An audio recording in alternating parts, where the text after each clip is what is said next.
வட்டிக்கு விடுறது அப்படின்ற தொழில் வந்து செய்யக்கூடாது அப்படின்னு நீங்க சொல்லியிருக்கீங்க. அது எதனால செய்யக்கூடாது? வட்டிக்கு விடுதல் வந்து கர்மாவை சார்ந்ததா? கர்மால சேருமா அது?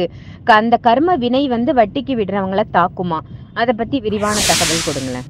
முதல்ல சொல்லப்போனால் எங்கள் இஸ்லாத்தில் பொறுத்தவரை வந்து வட்டி வாங்குறதும் ஹராம், கொடுக்குறதும் ஹராம்னு சொல்லுவாங்க. வாங்குறதே ஹராம், கொடுக்குறது ஹராமோட கை நீட்டி வாங்குறதே ஹராம் தான் சொல்லுவாங்க. நீங்கள் ஹையில் இருக்கிறவனே தொட முடியாது, ரொம்ப லோவில் இருக்கிறவங்கள நீங்கள் தொட முடியாது. மிடில் இருக்கிறவங்க தான் வந்து கை நீட்டி காசு வாங்குறான், பயந்தும் கொடுப்பான்.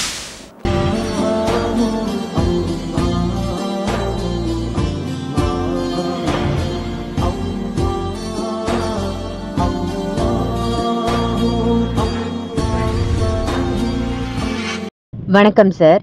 வணக்கம்மா. வட்டிக்கு விடுறது அப்படின்ற தொழில் வந்து செய்யக்கூடாது அப்படின்னு நீங்க சொல்லியிருக்கீங்க. அது எதனால செய்யக்கூடாது? வட்டிக்கு விடுதல் வந்து கர்மாவை சார்ந்ததா? கர்மால சேருமா அது? அந்த கர்ம வினை வந்து வட்டிக்கு விடுறவங்கள தாக்குமா? அத பத்தி விரிவான தகவல் கொடுங்களேன். கரெக்டாக கேட்டிங்கம்மா. ஆக்சுவலி பார்த்தீங்கன்னா வட்டின்றது விடுறவங்களுக்கு அது ஒரு தொழில், புரியுதுங்களா? அதை வாங்கி ஒருத்தவங்க பயன்படுத்துகிறாங்கன்னா அதுவுமே அவங்களுக்கு ஒரு தேவை. கொடுக்குறவங்களுக்கு வட்டிக்கு ஒரு தேவைன்னா வாங்குறவங்களுக்கு ஒரு தேவை. ஸோ ரெண்டுமே தேவை தான். அது பாவன்றது பார்த்திங்கன்னா நெக்ஸ்ட்டு சொல்ல வரேன். கொடுக்குறவங்க வந்து சில காசுன்னு ஒன்று இருக்குது, புரியுதுங்களா? முதல்ல சொல்லப்போனால் எங்கள் இஸ்லாத்தில் பொறுத்தவரை வந்து வட்டி வாங்குறதும் ஹராம், கொடுக்குறதும் ஹராம்னு சொல்லுவாங்க. வாங்குறதே ஹராம், கொடுக்குறது ஹராமோட கை நீட்டி வாங்குறதே ஹராம் தான் சொல்லுவாங்க. ஸோ இப்போ ஹிந்து வகைராவில் பார்த்தீங்கன்னா, ஹிந்து சமுதாய மக்களில் பார்த்தீங்கன்னா அந்த மாதிரி கேள்வி ஒருத்தவங்க கேட்டிருக்காங்க. அப்படின்னும் போது அதுக்கு பதில் என்னென்னு பார்த்தீங்கன்னா, ஒரு நியாயமான ஒரு காசு சொல்லப்போனால் ஒருத்தவங்க காசு கேட்குறாங்கன்னா ஒன்று உதவி பண்ணணும். உதவியாக கொடுத்துட்டு இப்போ நான் கொடுக்குறேன், நீ எனக்கு நாளைக்கோ இல்லை அடுத்த வாரமோ அடுத்த மாதமோ எனக்கு திருப்பி கொடுத்துரு அப்படின்னும்போது அவங்க அந்த காசை திருப்பி கொடுக்கும்போது அன்பளிப்பாக ஒரு காசு மேல் கொண்டு போட்டு கொடுத்தாங்கன்னா அது வேறு, அது வந்து அன்பளிப்பில் சேரும். அதையும் வந்து இப்போ ஒரு 5000 கேட்குறாங்கன்னா அந்த 5000 500 பிடிச்சிக்கிட்டு 4500 தூக்கி கொடுத்தாங்கன்னா அந்த 4500 வாங்கிட்டு அவங்க கரெக்டாக கட்டலை அப்படின்னும்போது ஒரு 2 மாதத்துக்கு அப்புறம் இவங்க திருப்பி அவங்க வீட்டில் போயிட்டு தவறான வார்த்தை பேசுகிறது, தவறாக நடந்துக்கிறது, தவறான முறையில் அவங்கள கெட்ட வார்த்தையில் பேசுகிறது, அவங்கள மன சொல்கிறது, அந்த 5000 ரூபாய்க்கு அவங்க மனம் குலுங்கி அழுகுற மாதிரி பண்ணுறது. ஏன்னா ஒரு நடுத்தர மக்கள் வந்து பார்த்திங்கன்னா ரொம்ப சென்சிட்டிவான ஆளுங்க. நீங்கள் ஹையில் இருக்கிறவனே தொட முடியாது, ரொம்ப லோவில் இருக்கிறவங்கள நீங்கள் தொட முடியாது. மிடில் இருக்கிறவங்க தான் வந்து கை நீட்டி காசு வாங்குறான், பயந்தும் கொடுப்பான். பயந்துட்டு ஐயோ நம்ம கொடுத்துடணும், நம்மளுக்கு இமேஜ் போயிடும், வீட்டை வந்து நின்றுவாங்கன்னு இருக்கும். அந்த மாதிரி சென்சிட்டிவான ஆளுங்க கிட்ட போயிட்டு நீங்கள் வந்து ஒரு மனசே அவங்க குளிங்க அழுகுற மாதிரி நீங்கள் ஒரு கேள்வி கேட்டு கொடுத்த காசு கேட்கும்போது அதுவும் பாவத்தில் சேர்ந்தே தீரும். அவன் விடுற ஒரு கண்ணீருக்கும் உங்களுக்கு பதில் சொல்லணும். நீங்கள் பண்ணுற பாவத்துக்கு உங்கள் பிள்ளைங்க பதில் சொல்லணும்.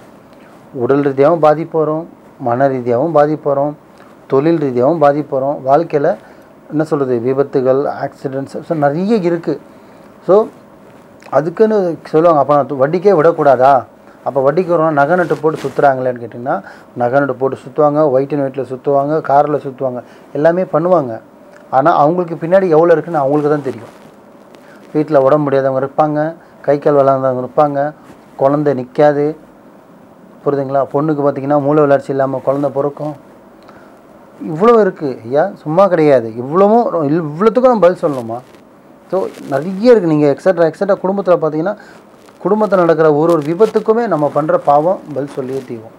ஸோ வட்டின்றது இதுதான் விஷயம். அது வட்டி, ஃபைனான்ஸு, சீட்டுன்றதோட ஒருத்தனுக்கு உதவி நீங்கள் அவன் கஷ்டம்னு வந்து கேட்கும்போது நீங்கள் அது காசாக கொடுக்குறீங்கன்னா, இல்லை நீங்கள் வட்டியாக தான் பிடிச்சிட்டு கொடுங்க, அது உங்களோட தொழில், தப்பு இல்லை. ஆனால் அது கேட்கும் ஒரு விதின்னு ஒன்று இருக்குது பாருங்கள், முறைன்னு ஒன்று இருக்குது. அது விதிமுறையோடு நீங்கள் கரெக்டாக போய் கேட்டு கரெக்டாக கை நீட்டி வாங்கிட்டு ஒரு சந்தர்ப்ப சூழலை தவறுறது சகஜம். ஆனால் அது சில பேர் அட்வான்ஸாக எடுத்து தகாத வாரத்தில் கேட்குறது, தகான முறையில் கேட்குறது, இதெல்லாம் பண்ணால் அப்போ மேலே ஒருத்தன் பார்த்துட்ருக்கான்ல, நீ காசு கொடுத்தா நீ அவனை கூப்பிடுவியா? நீ காசு கொடுத்தா நீ அவங்க அம்மாவை கேட்பியா? காசு கொடுத்தா நீ அவன் பொண்டாட்டி இழுப்பியா? பதில் சொல்லலை ஐயா. இதுதானே விஷயம், இதுதானே வாழ்க்கை. நம்ம இப்படி தான் வாழணும்னு ஒரு விதி இருக்குல்ல, அது மீறி நம்ம போகக்கூடாது. அது மீறி இன்னொருத்தன் குடும்பத்தில் நம்ம நுழைஞ்சு பேசும்போது பாவத்தில் சேரதான் செய்யும்.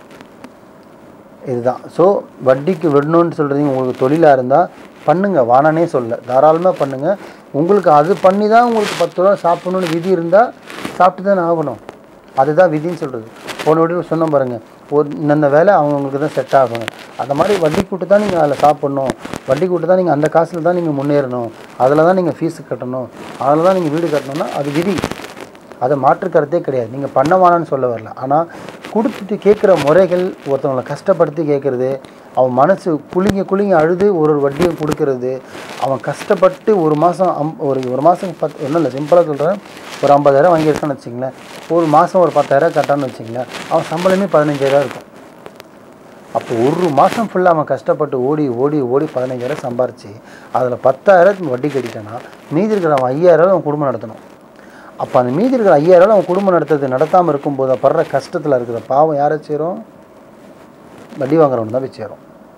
ஏன்னா அந்த காசு அவங்ககிட்ட இருந்துருந்ததுன்னா, எக்ஸாம்பிள் சொல்கிறேன், இப்போ நீ வட்டி வாங்குறவங்களோட வீட்டில் ஒரு சின்ன விபத்தாயிடுச்சு, ஒரு அடியே பட்டுருச்சு, இல்லை ஒருத்தர் உடம்பு சரியில்லை, ஆனால் சடனாக அவங்ககிட்ட காசு இல்லை, ஏன்னா வட்டி கட்டிட்டாங்க.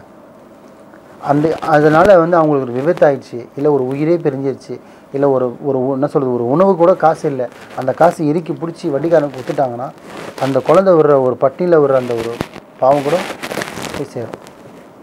நிறைய இருக்குது சொல்லணுன்னா, பத்தாது. தயவு செஞ்சு சொல்ல வருது என்னென்னா, நீங்கள் வட்டி தொழில் பண்ணுறவங்க வந்து தாராளமாக பண்ணுங்கள், தப்பு கிடையாதுமா. ஆனால் கேட்கும்போது தகாதான வார்த்தையை யூஸ் பண்ணுறதோ, தவறாக யூஸ் பண்ணுறதோ, தப்பாக கூப்பிட்றதோ, தப்பாக பேசுகிறதோ தயவு செஞ்சு பண்ணாதீங்க. இதெல்லாம் பண்ணிங்கன்னா நீங்கள் வட்டிக்குன்னு இல்லை, கொடுத்த காசு கேட்டாலும் பதில் சொல்லி தான் ஆகும். ஆனால் இதில் வாங்கினவங்களுக்கும் ஒன்று சொல்கிறேன், ஒருத்தவங்க கிட்ட உயிர் பிரியம் போகிறதுக்குள்ளே வாங்கின காசு ₹1 இருந்தாலும் சரி, அது கோடி ரூபாய் இருந்தாலும் சரி, ₹1 காயினாக இருந்தாலும் சரி கொடுத்துடணும்.